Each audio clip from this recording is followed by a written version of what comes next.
Hello there, and welcome to our first video in our absolute values unit.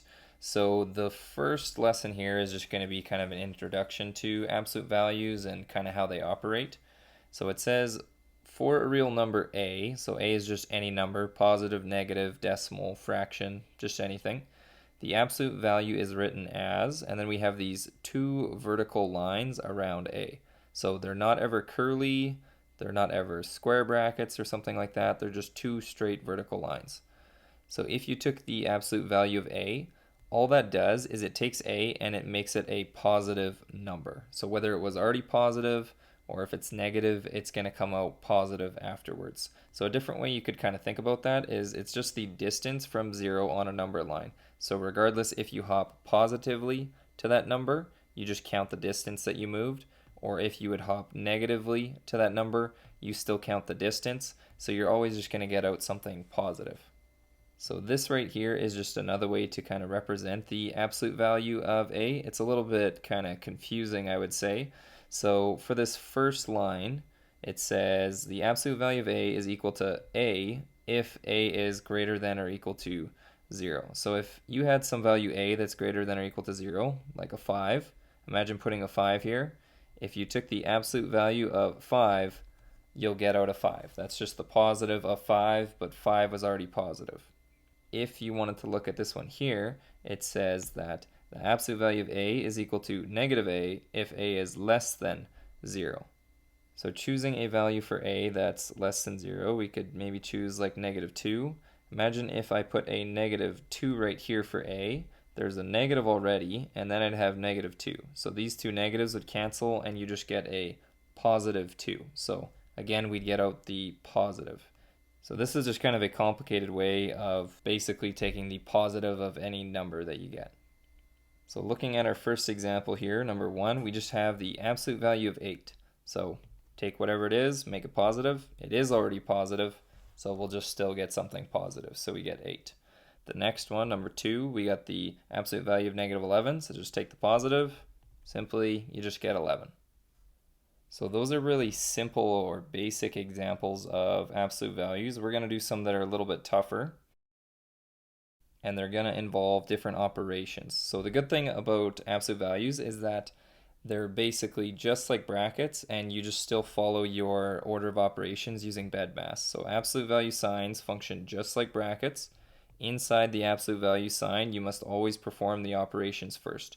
Just like if you had brackets, you got to do everything inside the brackets. So it's just like BEDMAS. And if you haven't heard of BEDMAS before, B just stands for brackets, so simplify everything inside brackets first. E is exponents, so simplify all exponents. D is division, multiplication. The order of these go from left to right, so do all division and multiplication. And then the last two, A and S, that's addition and subtraction, and you do these in the order from left to right as well. So now we can look at these different examples down here. There's going to be different operations that we got going on. So always simplify the absolute value first, like it's brackets. So in this first one here, we have the absolute value of negative 4, and then minus the absolute value of negative 3. So the absolute value of negative 4 is 4, so I'm done that one. Then I had a minus. And then the absolute value of negative 3 is positive 3. So I get out 4 minus 3. And 4 minus 3, that's just 1. So that one wasn't too bad. And with any of these, if you want to pause the video first and try them yourself, you're welcome to do that. Looking at number 2, though, we got this in brackets or inside the absolute value there. So I'm going to simplify first. So I'm just going to write out the minus 3. And then I'm going to put my absolute value signs like that. And inside I got minus 10 plus 7, so that's just negative 3. So now I got negative 3 times, and the operation in between there, it's just like brackets. If there's nothing in between, it's a multiply. So I got negative 3 times the absolute value of negative 3. So let's take the absolute value of negative 3. That's just positive 3. So I got negative 3 times positive 3. And negative 3 times 3, that's just negative 9. Number 3 now, we have everything inside the absolute value. So I'm going to simplify everything inside first and then take the absolute value of it. So you know something like this, if there's nothing outside of the absolute value, you for sure have to get something positive. Because anything, when you take the absolute value of it, you got to get something positive. So let's simplify inside there first. I'm just going to write my absolute value signs. So we have exponents. So in our order of operations, exponents come first. So I'm just going to leave the 12 times negative 3. So I'll leave it like that. Then I got plus, and then 5 squared, that's just 25. Now some of you guys might have been thinking, I could have multiplied 12 times 3 because this plus kind of divides the two operations. You could have done that to save yourself a step, but if you're unsure, just always do the order of operations using BEDMAS.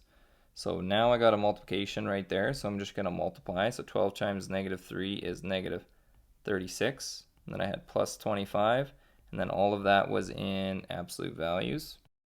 So inside minus 36 plus 25, that's going to give me negative 11. And then I got my big absolute value signs.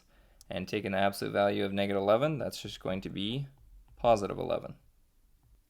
So number 3 is now done. Looking at number 4, we got two different pairs of absolute value signs. So I'm going to want to simplify inside of this one, and then after we can simplify inside of that one. And you can actually do them at the same time. So 4 minus 6 is going to be negative 2. That's inside the absolute value.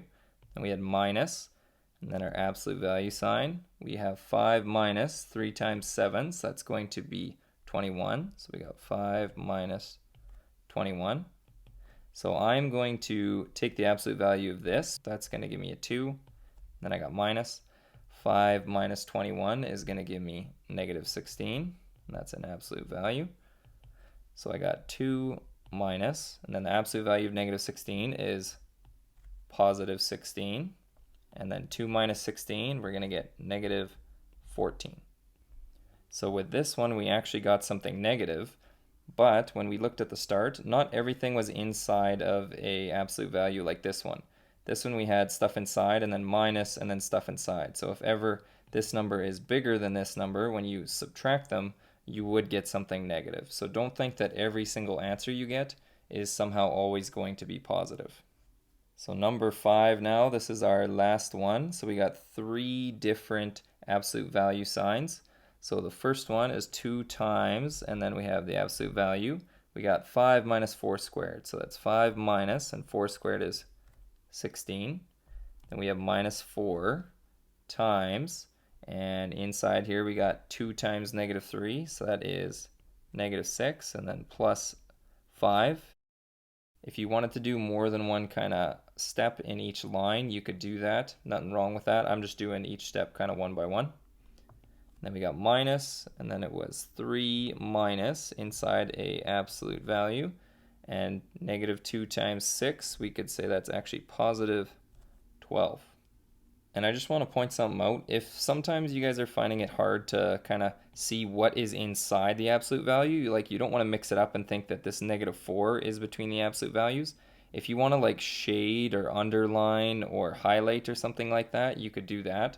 Like you could have said we had this 5 minus 4 squared in an absolute value, and that now turned into this. And then we had this piece, and that turned into this. And then with the last one, this one turned into this. And then you can kind of see a little bit more clearly where the absolute value signs are. If you want to do that, that's totally fine. But going to our next line, we got 2 times, and then inside that absolute value, 5 minus 16 is negative 11. And then I'll have absolute value of that. And I have minus 4 times negative 6 plus 5 is just negative 1 inside absolute value. And then minus 3 plus 12, that is 15 inside absolute value.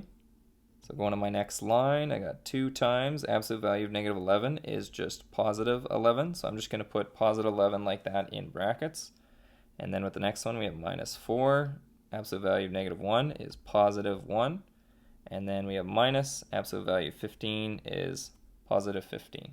So now we've gotten rid of all the absolute values. I can just basically do this like I normally would. 2 times 11, 22. Minus 4 times 1, that's 4. Minus 15. So I got 22 minus 4 minus 15. And when I simplify that, you just get 3. And then again, if you wanted to highlight these just to make sure that you didn't make any mistakes as you brought these down, you could do that. But that there was our last example. So our textbook questions that we got here just at the bottom, it's on page 363.